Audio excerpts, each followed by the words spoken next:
ನಾಡು. ಇದು ಕನ್ನಡಿಗರ ನಾಡಿಮಿಡಿತ.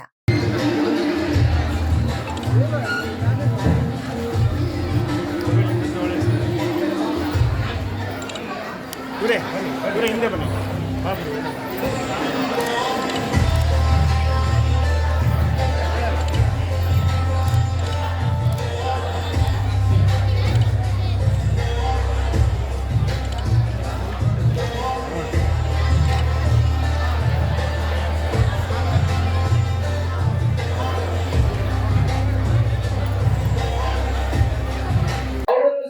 ತುಂಬಾ ಮತ್ತೆ ಮತ್ತೊಮ್ಮೆ ಅವರ ಹೆಸರನ್ನ ಹೇಳಕ್ಕೆ ಇಷ್ಟಪಡ್ತೇನೆ.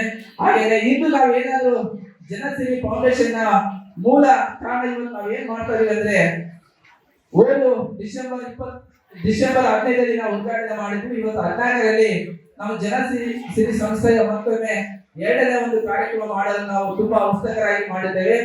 ಅದಕ್ಕೆ ಸುಮಾರು 7 ಪೀಳಿಗೆಗಳನ್ನು ನಾವು ಕಂಡಿದ್ದೇವೆ.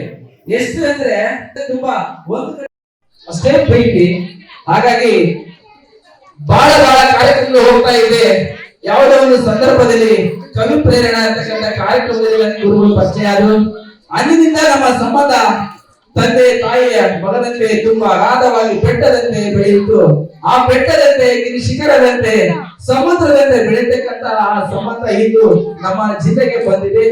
ಹಾಗಾಗಿ ಅವರನ್ನು ಸಹ ನಾನು ತುಂಬಾ ಮತ್ತೊಮ್ಮೆ ಅವರನ್ನು ಅವರ ಹೆಸರನ್ನು ಹೇಳಕ್ಕೆ ಇಷ್ಟಪಡ್ತೇನೆ. ಹಾಗೇನೆ ಇಂದು ನಾವು ಏನಾದ್ರು ಜನಸೇವಿ ಫೌಂಡೇಶನ್ ನ ಮೂಲ ಕಾರಣ ಇವತ್ತು ನಾವ್ ಏನ್ ಮಾಡ್ತಾ ಇದೀವಿ ಅಂದ್ರೆ, ಒಂದು ಡಿಸೆಂಬರ್ 15ರಲ್ಲಿ ನಾವು ಉದ್ಘಾಟನೆ ಮಾಡಿದ್ವಿ. ಇವತ್ತು 16ರಲ್ಲಿ ನಮ್ಮ ಜನಸೇವಿ ಸಂಸ್ಥೆಯ ಮತ್ತೊಮ್ಮೆ ಎರಡನೇ ಒಂದು ಕಾರ್ಯಕ್ರಮ ಮಾಡಲು ನಾವು ತುಂಬಾ ಉತ್ಸುಕರಾಗಿ ಮಾಡಿದ್ದೇವೆ. ಅದಕ್ಕೆ ಸುಮಾರು 7 ಪೀಳಿಗೆಗಳನ್ನು ನಾವು ಕಂಡಿದ್ದೇವೆ. ಎಷ್ಟು ಅಂದ್ರೆ ಪ್ರೀತಿ, ವಿಶ್ವಾಸ, ಬಾಂಧವ್ಯಗಳು ಮಾತ್ರ ಬರುತ್ತೆ. ಒಂದು ಶಬ್ದವನ್ನು ನೀವು ಮಾಡಲೇಬೇಕು. ಏನಾದ್ರೂ ಆಗ್ಲಿ, ನಾನು ಈ ಭೂಮಿ ತಾಯಿಗೆ ಭಾರ ಆಗ್ಬಾರ್ದು, ಹೆತ್ತೋರಿಗೆ ನಾನು ಭಾರ ಆಗ್ಬಾರ್ದು, ಸಮಾಜಕ್ಕೆ ಒಂದಷ್ಟು ಒಳ್ಳೆ ಕೆಲಸಗಳನ್ನ ಮಾಡಬೇಕು ಅಂತಕ್ಕಂಥ ಚಿಂತನೆಗಳಲ್ಲಿ ನೀವು ತೊಡಗಬೇಕಾಗುತ್ತೆ. ಆ ತೊಡಗಿದಾಗ ಮಾತ್ರ ಈ ರೀತಿಯಾದಂತಹ ಸಾಹಿತ್ಯಾತ್ಮಕ ಮತ್ತು ಸಮಾಜಮುಖಿಯಾದಂತಹ ಕಾರ್ಯಕ್ರಮಗಳಿಗೆ ಒಂದು ಅರ್ಥ ಬರುತ್ತೆ ಅಂತ ಹೇಳೋದಕ್ಕೆ ನಿಜವಾಗ್ಲೂ ಕೂಡ ನನಗೆ ಹೆಮ್ಮೆ ಅನಿಸ್ತದೆ. ಕೊನೆಯದಾಗಿ, ಚೆನ್ನಾಗಿದ್ದ ಹುಡುಗಾಟ ವಯಸ್ಸಾದ್ಮೇಲೆ ಆರೋಗ್ಯದ ಪೀಕಲಾಟ, ಚೆನ್ನಾಗಿದ್ದ ಹುಡುಗಾಟ ವಯಸ್ಸಾದ್ಮೇಲೆ ಆರೋಗ್ಯದ ಪೀಕಲಾಟ, ಸತ್ತೋದ್ರೆ ಆಪ್ತರು ಗೋಳಾಟ, ಗಂಟಿದ್ರೆ ನೆಂಟರ ರಂಪಾಟ, ಗಂಟಿಲ್ಲ ಅಂದ್ರೆ ಮನೆಯವರ ಜಂಜಾಟ, ಕೊನೆಗೆ ಊರಿಗೊಂದು ಊಟ, ಮನೆಗೊಂದು ಓಟ, ಮುಗಿದೋಯ್ತು ಮನುಷ್ಯನ ಜೀವನ. ಇಲ್ಲಿ ಯಾವ ಆಸ್ತಿ, ಅಂತಸ್ತು, ಐಶ್ವರ್ಯ, ಅಧಿಕಾರ ಯಾವುದೂ ನಮ್ಮ ಜೊತೆಯಲ್ಲಿ ಬರೋದಿಲ್ಲ. ದರಾ ಬೇಂದ್ರೆಯವರು ಒಂದು ಮಾತು ಹೇಳ್ತಾರೆ, ನಗರಿ ನಗನಗ್ತಾ ಇರ್ಲಿ, ನಗನಗ್ತ ಪ್ರಾಣ ಬಿಡಬೇಕು ಅಂತ ಹೇಳ್ತಾರೆ ದರಾ ಬೇಂದ್ರೆಯವರು. ಆ ರೀತಿಯಾಗಿ ಇವತ್ತು ಎಷ್ಟೋ ಜನ ನೋಡಿ ನಗುವನ್ನೇ ಕಾಣೋದಿಲ್ಲ. ಆ ಮಕ್ಕಳು ಬಂದು ಇಷ್ಟು ಚೆನ್ನಾಗಿ ಸಾಂಸ್ಕೃತಿಕ ಕಾರ್ಯಕ್ರಮಗಳನ್ನು ಮಾಡ್ತಾ ಇದ್ದಾರೆ. ನಿಜವಾಗ್ಲೂ ಹೃದಯ ತುಂಬಿ ಚಪ್ಪಾಳೆ ತಟ್ಟಿ. ಆ ಮಕ್ಕಳಿಗೆ ಅದೇ ದೊಡ್ಡ ಶಕ್ತಿ. ಆ ಮಕ್ಕಳಿಗೆ ನೀವು ಹೃದಯ ತುಂಬಿ ಚಪ್ಪಾಳೆ ತಟ್ಟಬೇಕು. ಯಾರು ಹೆತ್ತ ಮಕ್ಕಳು ಎಷ್ಟು ಚೆನ್ನಾಗಿ ಇವತ್ತಿಲ್ಲ ಅದ್ಭುತವಾಗಿ ಮಾಡ್ತಾ ಇದ್ದಾರೆ ಅಂದ್ರೆ, ಆ ಮಗುವಿಗೆ ತರಬೇತಿ ಕೊಡೋದಕ್ಕೆ ಆ ಎತ್ತ ಕರುಳುಗಳು ಎಷ್ಟು ಶ್ರಮ ಪಟ್ಟಿರ್ತವೆ, ಮತ್ತೆ ಸಂಬಂಧಪಟ್ಟಂತ ಶಾಲಾ ಶಿಕ್ಷಕರು ಎಷ್ಟು ಶ್ರಮ ಪಟ್ಟಿರ್ತಾರೆ ಅಂತಕ್ಕಂಥದನ್ನ ನಾವು ನೀವು ಯೋಚನೆ ಮಾಡಬೇಕು. ಇವತ್ತೆಲ್ಲ ಮೊಬೈಲ್ಗಳು ಬಂದು ಎಷ್ಟು ಅಪಾಯಕ್ಕೆ ಹೋಗ್ತಾ ಇದೀವಿ. ಮಾತು ಮನೆ ಕೆಡಿಸ್ತು, ಫೇಸ್ಬುಕ್ ಪ್ರಪಂಚ ಕೆಡಿಸ್ತು.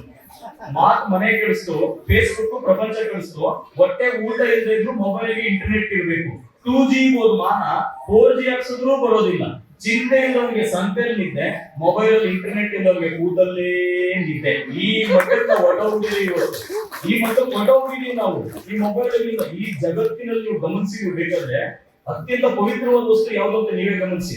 ಬಾತ್ರೂಮ್ ಹೋಗುತ್ತೆ, ಸಾವು ಹೋಗುತ್ತೆ, ಟಿಟಿ ಹೋಗುತ್ತೆ, ಆಸ್ಪತ್ರೆಗೆ ಹೋಗುತ್ತೆ, ಎಲ್ಲಿ ಹೋದ್ರು ಸ್ನಾನ ಮಾಡದೆ ದೇವ್ರ ಮನೆ ಸೇರಿ ಮನೆಯೆಲ್ಲ ಓಡಾಡುವಂತ ಪವಿತ್ರವಾದ ವಸ್ತು ಅಂದ್ರೆ ಅದು ಮೊಬೈಲ್ ಮಾತ್ರ. ನೀವು ಎಲ್ಲೋ ಗೊತ್ತಿಲ್ಲ.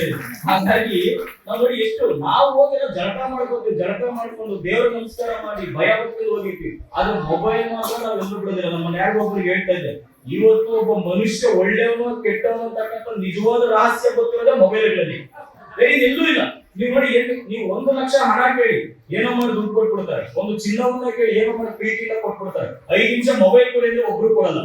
ಇವತ್ತೊಬ್ಬ ಮನುಷ್ಯನ ನಿಜವಾದ ಬಂಡವಾಳವನ್ನ ಕ್ರೋಢೀಕರಣ ಮಾಡಿಕೊಂಡು, ಅದೇ ಹೇಳಲ್ಲ, ಪ್ರಾರಂಭದಲ್ಲಿ ಸರಿಗೆ ಮಾತುಗಳಲ್ಲಿ ಪ್ರಾರಂಭದಲ್ಲಿ ಸುಲಿಗೆ, ಸ್ವಲ್ಪ ಯಾವನಿದ್ರು ಬ್ಲಾಕ್ ಮೇಲ್ ಮಾಡಿ ಸುಲಿಗೆ. ಇದು ಮೊಬೈಲ್ಗಳ ತಾಕತ್ತು. ಇವತ್ತು ಬಹಳ ಹುಷಾರಾಗಿರ್ಬೇಕು. ಹಾಗಾಗಿ ಯಾರ್ಯಾರನ್ನೋ ಪರಿಚಯ ಮಾಡ್ಕೊಳ್ಳೋದು, ಯಾರ್ಯಾರಿಗೋ ಮೊಬೈಲ್ ನಂಬರ್ ಕೊಡೋದು, ಈ ಗುಡ್ ಮಾರ್ನಿಂಗ್ಗಳು, ಗುಡ್ ನೈಟ್ಗಳು, ಈ ಗುಡ್ ಸ್ವೀಟ್ ಡ್ರೀಮ್ಸ್ಗಳು ಯಾವು ನಮ್ಮನ್ನ ಕಾಪಾಡಲ್ಲ. ನಮ್ಮನ್ನ ಕಾಪಾಡೋದು ಒಂದೇ ಬಸವಣ್ಣನವರ ವಾಕ್ಯ, ಕಾಯಕವೇ ಕೈಲಾಸ.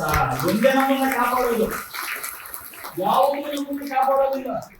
ಅದಕ್ಕೆ ಇಲ್ಲಿ 10,000, 15,000, 50,000, 1 ಲಕ್ಷ ಕೊಟ್ಟು ಪುಸ್ತಕಗಳನ್ನ ತಗೊಂಡು, ನೀವು ಮೊಬೈಲ್ ಅನ್ನು ತಗೊಂಡು ಯಾರೋ ಮಾಡಿರೋ ರೀಲ್ಸ್ ನೋಡ್ಕೊಂಡು, ಯಾರ್ಯಾರೋ ವಿಡಿಯೋ ನೋಡ್ಕೊಂಡು ಅದನ್ನ ಉಜ್ಜಿ ಉಜ್ಜಿ ಉಜ್ಜಿ ನಮ್ಮ ದೇಹದಲ್ಲಿ ಇರ್ತಕ್ಕಂಥ ನೆಟ್ಟುಗಳೆಲ್ಲ ಹೋಗ್ಬಿಟ್ಟಿರ್ತಾರೆ. ಅದ್ರ ಬದಲು ಆ ಮೊಬೈಲ್ ಹಾಕುವಂತ ಅರ್ಧ ಬಂಡವಾಳವನ್ನ ಕನ್ನಡ ಸಾಹಿತ್ಯದ ಪುಸ್ತಕಗಳಿಗೆ ಹಾಕಿ ನಿಮ್ಮ ಜೀವನ ಸಾಕ್ಷಾತ್ಕಾರ ಆಗುತ್ತೆ. ಪುಸ್ತಕಗಳಿಗೆ ಆ ಶಕ್ತಿ ಇದೆ. ಜಗತ್ತನ್ನ ಬೆಳಗಲು ಸೂರ್ಯ ಬೇಕು, ಜಗತ್ತನ್ನ ಬೆಳಗಲು ಸೂರ್ಯ ಬೇಕು. ನಮ್ಮ ನಿಮ್ಮೆಲ್ಲರ ಬಾಳು ಬೆಳಗಲು ಪುಸ್ತಕ ಬೇಕು. ದಯವಿಟ್ಟು ಪುಸ್ತಕ ಕಡೆ ಬನ್ನಿ, ಪುಸ್ತಕ ಓದಿ. ಒಂದಿನ ಬೇಸರ ಆಗುತ್ತೆ, ಒಂದೇ ದಿನ ನೀವು 5 ಪುಟ 6 ಪುಟ ಓದಕ್ಕೆ ಹೋಗ್ಬೇಡಿ. 5 ವಾಕ್ಯ ಓದಿ ದಯವಿಟ್ಟು. ನಾಳೆ ದಿನ 6 ವಾಕ್ಯಕ್ಕೆ ಓದಿ, 7 ವಾಕ್ಯಕ್ಕೆ ಓದಿ. ದಯವಿಟ್ಟು ಗಿರೀಶ್ ಅವರು ಅದ್ಭುತವಾದಂತ ಕಾರ್ಯಕ್ರಮವನ್ನು ಮಾಡಿದ್ದಾರೆ. ಬಹುಶಃ ಸಮಯ ಜಾಸ್ತಿ ಆಗ್ತಾ ಇದೆ, ಸಾಕಷ್ಟು ಗಣ್ಯಮಾನ್ಯರಲ್ಲಿ ನಾನು ಕ್ಷಮೆಯನ್ನ ಕೇಳ್ತಾ ಇದ್ದೀನಿ. ನಿಮ್ಮೆಲ್ಲರಲ್ಲೂ ಮನವಿ ಮಾಡ್ತಕ್ಕಂಥದ್ದು ಒಂದೇ, ಟೀಕೆಗಳು ಸಾಯುತ್ತವೆ, ಕೆಲಸಗಳು ಉಳಿಯುತ್ತವೆ. ಟೀಕೆಗಳು ಸಾಯುತ್ತವೆ, ಕೆಲಸಗಳು ಉಳಿಯುತ್ತವೆ. ಜನ ಅವರು ಹಾಗೆ, ಇವ್ರು ಹಾಗೆ, ಅವ್ರು ಅದಂತೆ, ಇವ್ರು ಇದಂತೆ ಅಂತ ಯೋಚನೆ ಮಾಡೋದಕ್ಕಿಂತ ನಾವು ಹೇಗೆ ಅಂತ ಬದುಕ್ತೀವಲ್ಲ ಅದೇ ನಿಜವಾದ ಸಾಧನೆ. ಜನಗಳ ಬಗ್ಗೆ ಬಿಟ್ಬಿಡಿ. ಜನ ಏನಾದ್ರು ಸ್ವಲ್ಪ ಜನರ ಬಗ್ಗೆ ಅಂತ ತಲೆ ಕೆಡಿಸ್ಕೊಂಡ್ರೆ ಹೊಟ್ಟೆ ಊಟ ಹೋಗೋದಿಲ್ಲ. ಅದರಿಂದ ಏನಾಗುತ್ತೆ, ಎಲ್ಲರ ಮನೆಯಲ್ಲೂ ಗ್ಯಾಸ್ ಇದೆ, ಎಲ್ಲರ ಹೊಟ್ಟೆಲ್ಲೂ ಗ್ಯಾಸ್ಟ್ರಿಕ್ ಇದೆ. ಅದು ಬಿಟ್ಟು ಏನು ಆಗೋದಿಲ್ಲ. ಜನಗಳ ಬಗ್ಗೆ ಚಿಂತೆ ಬಿಟ್ಬಿಡಬೇಕು.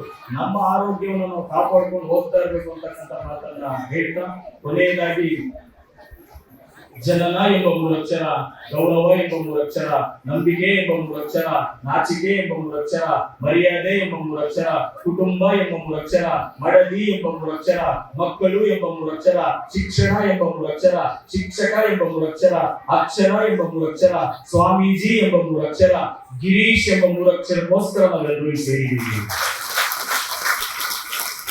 ಅದೇ ರೀತಿ ಗಿರೀಶ್ ಎಂಬ 3 ಅಕ್ಷರದಿಂದ ಮುಂದುವರಿದು ಕನ್ನಡ ಎಂಬ 3 ಅಕ್ಷರದ ಅಭಿಮಾನಕ್ಕೋಸ್ಕರ ನಾವೆಲ್ಲರೂ ಸೇರಿದ್ದೀವಿ. ದಯವಿಟ್ಟು ಜಾಗೃತರಾಗಿ ಇದೇ ರೀತಿಯಾಗಿ ನಾವು ಹೋಗ್ತಾ ಇದ್ರೆ ಕೊನೆಗೆ ಮರಣ 3 ಅಕ್ಷರ, ಸ್ಮಶಾನ 3 ಅಕ್ಷರ, ಸಮಾಧಿ 3 ಅಕ್ಷರಕ್ಕೋಸ್ಕರ ನಾವು ಹೊರದಾಡ್ತಾ ಇದ್ದೀವಿ. ಜನಿಸಿದಾಗಲೂ ಎತ್ತಬೇಕು ನಿನ್ನ, ಮರಣ ಹೊಂದಿದಾಗಲೂ ಎತ್ತಬೇಕು ನಿನ್ನ, ನಡೆದಾಡುತ್ತಿರುವೆ ಎನ್ನುವ ಮಾತ್ರಕ್ಕೆ ಅಹಂಕಾರ ಏಕೆ ಮಾನವ? ಜಾಗೃತರಾಗಿ ಪ್ರತಿಯೊಬ್ಬರನ್ನು ಗೌರವಿಸಿ ಬನ್ನಿ. ನಾವು ನೀವು ಸೇರಿ ಉತ್ತಮ ಸಮಾಜವನ್ನ ಕಟ್ಟೋಣ. ಮಕ್ಕಳ ಭವಿಷ್ಯವನ್ನ ಉಜ್ವಲ ಬೆಳಕಾಗಿ ರೂಪಿಸೋಣ. ಜನಸೇವೆಯ ಮುಖ್ಯ ಉದ್ದೇಶ ಒಂದೇ. ನಮ್ಗೆ ಯಾವ ಸ್ವಾರ್ಥಗಳಿಲ್ಲ, ಯಾವ ರಾಜಕೀಯ ಆಲೋಚನೆಗಳು ಇಲ್ಲ.